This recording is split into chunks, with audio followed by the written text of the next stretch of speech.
जय हिंद। देखिए, निज्जर की हत्या के बाद वैसे ही भारत और कनाडा के रिश्ते खराब चल रहे थे।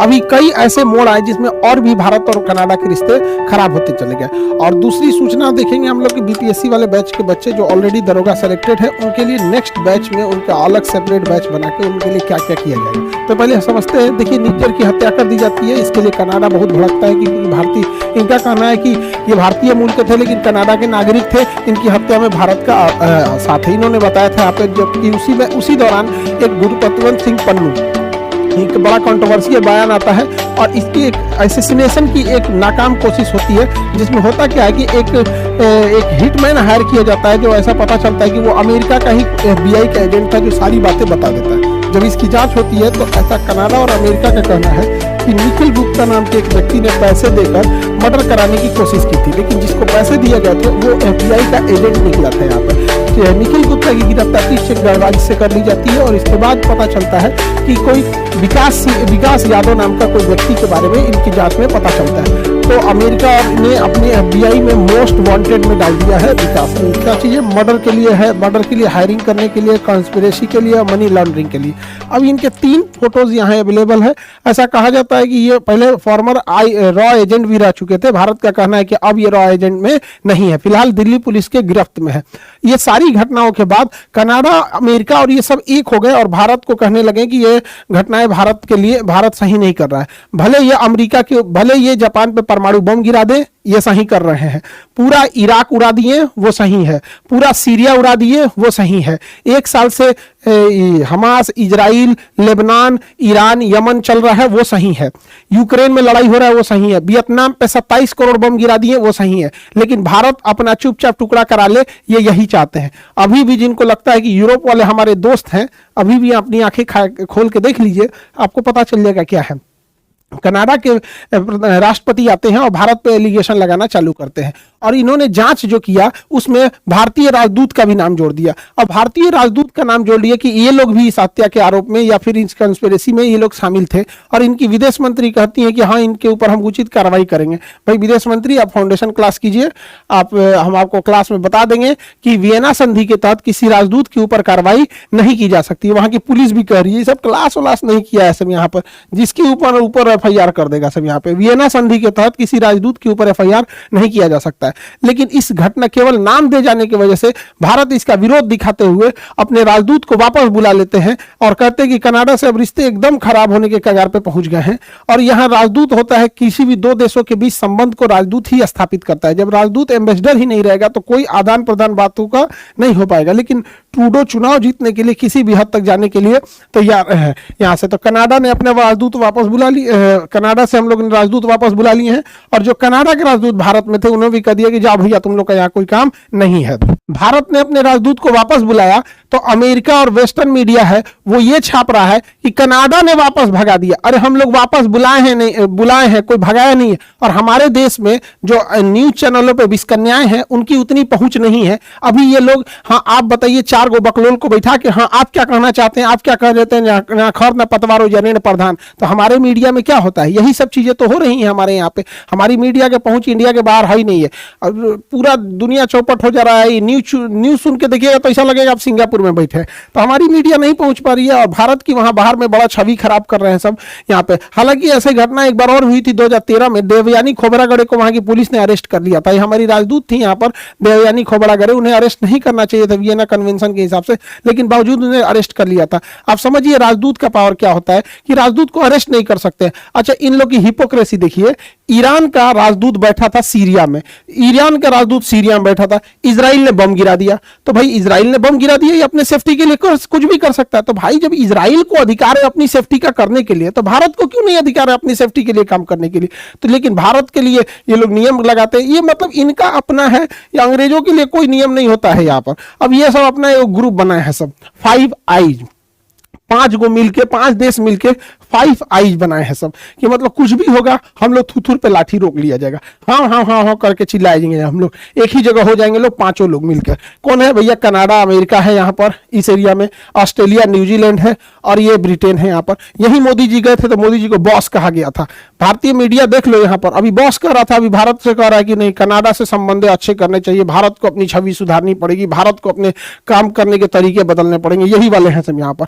तो ये फाइव आईज एक हो गए हैं सब और भारत को नसीहत दे रहे हैं सब। अब कनाडा में ये सारा चीज इलेक्शन की वजह से हो रहा है। अब समझिए कनाडा की जो डेमोग्राफी देखते हैं हम लोग यहाँ पर, तो कनाडा की अगर आप टोटल आबादी देखेंगे उसमें तो लगभग 4 करोड़, पौने 4 करोड़ के आसपास आबादी मिलेगी। इस आबादी में सबसे ज्यादा प्रतिशत ईसाइयों का है, उसके बाद हिंदू के 2.5% है और ये सिख जो है, ये सिख लगभग 2% है। अब जस्टिन ट्रूडो चाहते हैं कि ये सिख पॉपुलेशन उन्हें वोट करे, हालांकि वहां पर हिंदू 2.5% है, मुस्लिम 5% है, तो ये वो चाहते हैं कि उन्हें सिख का समर्थन मिल जाए। अब यहां जो पार्टीज को देखा जाएगा अगर कनाडा में, तो कनाडा में संसद भवन में टोटल 338 सीट है। 338 यानी 338 में बहुमत के लिए आपको 170 चाहिए, आधा सीट यानी 170 सीट चाहिए, तब जाके बहुमत आएगा।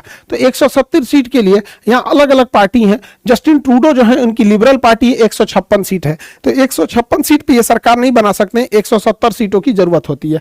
जबकि कंजर्वेटिव पार्टी के पास 118 है, तो दोनों लोगों के पास स्पष्ट बहुमत नहीं है, इसलिए इन्हें गठबंधन की जरूरत पड़ती है। अब ब्लॉक पार्टी के पास 32 सीट है और न्यू डेमोक्रेटिक पार्टी के पास 24 सीट है। न्यू डेमोक्रेटिक पार्टी जो है ये खालिस्तानी सपोर्टर पार्टी है यहाँ पर, और इन्हीं के सपोर्ट से इनकी सरकार चल रही थी। जब इनका गठबंधन था तो इनके पास न्यू डेवलपमेंट पार्टी से, जब गठबंधन डेमोक्रेटिक पार्टी से था तो इनके पास 180 सीटें थी गठबंधन की वजह से, तो 170 चाहिए, 156 इनका, 24 इनका, तो 180 हो जाता था।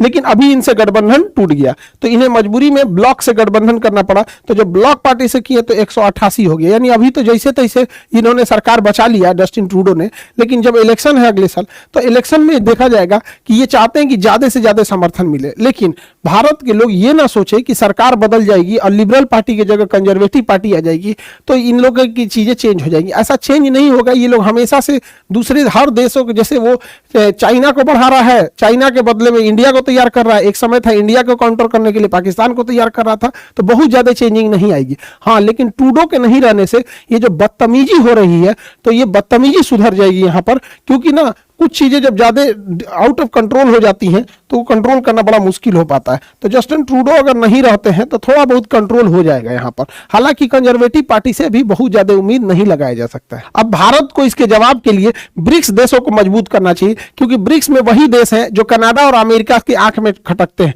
इंडिया है, चाइना है, रसिया है, ये मेन कंट्रोलिंग पावर है यहाँ पर ब्रिक्स देशों में। और यहाँ पर G7 देखेंगे तो G7 की मीटिंग कनाडा में होने वाली है। ऑब्वियस बात है कि भारत कनाडा में G7 की मीटिंग लेने नहीं जाएगा, और अगर चला गया तो शर्म की बात है भाई, क्या जरूरत है जाने की? आपने राजदूत वापस बुला लिया और बदतमीजी से बतिया रहा है, क्या जरूरत है वहां पे? और G7 के बदले हमें ब्रिक्स को इतना हाइप देना चाहिए, इतना हाइप कि G7 ऑटोमेटिक कमजोर होने लगे। इससे अमेरिका को दिक्कत होगा, क्योंकि G7 7 शक्तिशाली देशों का समूह है जिसका लीड कर रहा है अमेरिका, लेकिन ये पतन के कगार पे है। और ये जो ब्रिक्स है ये उभरते हुए शक्तिशाली देशों का समूह है, इसको लीड कर रहे हैं सब तीनों देश, इंडिया, चाइना और रसिया। यहां पर तो ब्रिक्स जाएगा तो G7 की वैल्यू घटेगी। अभी दोनों बराबरी पे चल रहे हैं सर, लगभग, लेकिन G7 अपने डाउनफॉल की ओर बढ़ रहा है, तो ब्रिक्स को देखेंगे तो ये अपने अपवर्ड के डायरेक्शन में बढ़ रहा है। तो इसी को कंट्रोल करना बहुत ज्यादा जरूरी है। अगर ये इन्हें छोड़ दिया जाएगा तो अमेरिका, ब्रिटेन ये प्रेशर लगाएंगे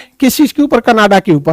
रीजन क्या है कि अगर कनाडा को ज्यादा छूट दिया जाएगा तो इंडिया, चाइना, रसिया और ये ईरान ये आपस में ज्यादा करीब आएंगे, जिससे कि अमेरिका को भी काफी ज्यादा दिक्कत होगा। यूक्रेन की लड़ाई वगैरह में भी बहुत दिक्कत होगा। हालांकि यूक्रेन की लड़ाई कुछ दिन की मेहमान है, जैसे डोनाल्ड ट्रंप आएंगे यूक्रेन को दी जाने वाली सारी मदद की राशि को वापस ले लेंगे, उधर रसिया उनका बैंड बजा देगा। लेकिन हाँ, डोनाल्ड ट्रंप के जीतने के बाद इजराइल को भी खुली छूट मिल जाएगी। उसके बाद गाजा पे हमला तो हो ही चुका है, अब लेबनान पे भी हो जाएगा और हो सके तो ईरान पे भी हो जाएगा, क्योंकि डोनाल्ड ट्रंप तो ओपनली कह चुके हैं इजराइल से कि ईरान के जो न्यूक्लियर फैसिलिटी है वहां पर अटैक किया जाए। ये वाला चीज आप समझ गए होंगे। और जो बिहार दरोगा में ऑलरेडी बच्चे सेलेक्टेड हैं, इस बार उनके लिए गोल्डन अपॉर्चुनिटी है, क्योंकि आप 15 साल ड्यूटी करेंगे तो डीएसपी बनेंगे।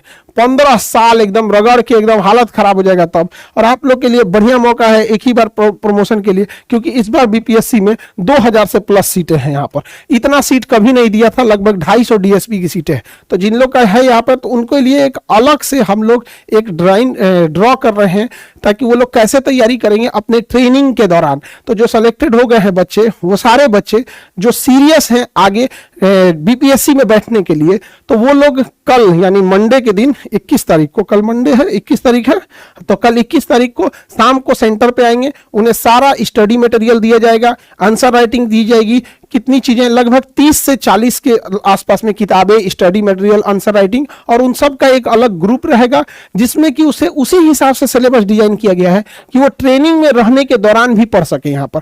क्योंकि जो यहाँ पे हम लोग रेगुलर बैच में पढ़ा रहे हैं, तो हम लोग ये सोच के पढ़ाते हैं कि बच्चों के पास 8 घंटा 10 घंटा टाइम है पूरा पढ़ने के लिए, तो लेकिन आप ट्रेनिंग में रहेंगे, आपकी ट्रेनिंग टफ होगी और आपको फुर्सत भी नहीं मिलेगा। तो उसी हिसाब से इसे ड्राइंग किया गया है कि अलग अलग सिलेबस को कैसे कैसे देखा जाए, आंसर राइटिंग को कैसे मिला जाए। और वहां पे आप लोग आंसर राइटिंग जमा करके संडे के दिन आपकी छुट्टी रहती है, आप भेज सकते हैं, कॉपी भी चेक हो जाएगी, सारी फैसिलिटी रहेगी। तो 21 तारीख को, 21 अक्टूबर मंडे इवनिंग में आप सेंटर पे आएंगे, सबको इनरोल करके अपना फॉर्म भर दीजिएगा वहां पर। ये चीजें फ्री ऑफ कॉस्ट है।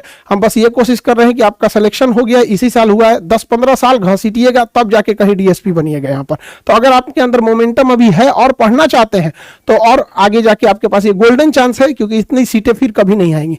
और अगर जो आगे नहीं भी करना चाहते हैं तो बेस्ट ऑफ लक, आपके पास ऑलरेडी डबल स्टार है। आई होप इस टॉपिक को समझे होंगे। मिलेंगे नेक्स्ट क्लास में। जय हिंद।